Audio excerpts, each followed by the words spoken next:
ప్రపంచంలో 4th richest city, 4వ richest city ఏదంటే లాస్ ఏంజల్స్. అటువంటి అందమైన సిటీ ఈనాడు అగ్నితో నిండిపోయింది. అక్కడున్న వాళ్ళందరూ కూడా $1 మిలియన్ హౌసెస్ కూడా వాళ్ళు వదిలిపెట్టేసి పారిపోవాల్సి వచ్చింది. వేరే ప్రదేశానికి వారు వెళ్ళిపోవాల్సి వచ్చింది. మరి అలాంటిది అగ్ని ప్రమాదం జరిగిన 2 రోజుల ముందు గోల్డెన్ గ్లోబల్ అవార్డ్ షో కాలిఫోర్నియాలో జరిగింది.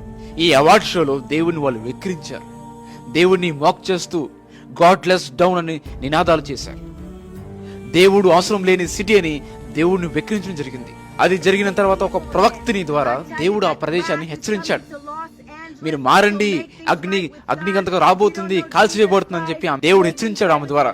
అయినా సరే వాళ్ళు వినలేదు. న్యూడిటీస్, హోమోసెక్షువాలిటీ అంటూ, సెక్స్ బిఫోర్ మ్యారేజ్ అంటూ దేవునికి విరోధమైన కార్యాలు ఆ ప్రదేశంలో జరగడం అని చూస్తున్నా. ఆ ప్రమాదంలో లాస్ ఏంజల్స్ మొత్తం కాల్చివేయబడినప్పటికీ ఎవరైతే దేవుణ్ణి నమ్ముకున్నారో వాళ్ళ గృహాలు మాత్రం కాలిపోలేదు. అలాగే పూర్తి చర్చ్ అంతా కాలిపోయినప్పటికీ పైన సిలువ మాత్రం కాలిపోలేదు. ఇంకోటి అద్భుతమైన విషయం ఏంటంటే, పూర్తిగా ఇల్లంతా కాలిపోయినప్పటికీ అక్కడ ఉన్న బైబిల్ మాత్రం కాలిపోలేదు. ఎందుకంటే దేవుని వాక్యం సజీవమైనదని మనం చూస్తున్నాం. అందుకే దేవుని వాక్యం సెలవిస్తుంది, గల్తీ రాసిన పత్రిక 6వ అధ్యాయం 7వ వచనం, మోసపోకుడి, దేవుడు వెక్కిరింపబడడు, మనుషుడు ఏమి విత్తునో ఆ పంటను కోయును.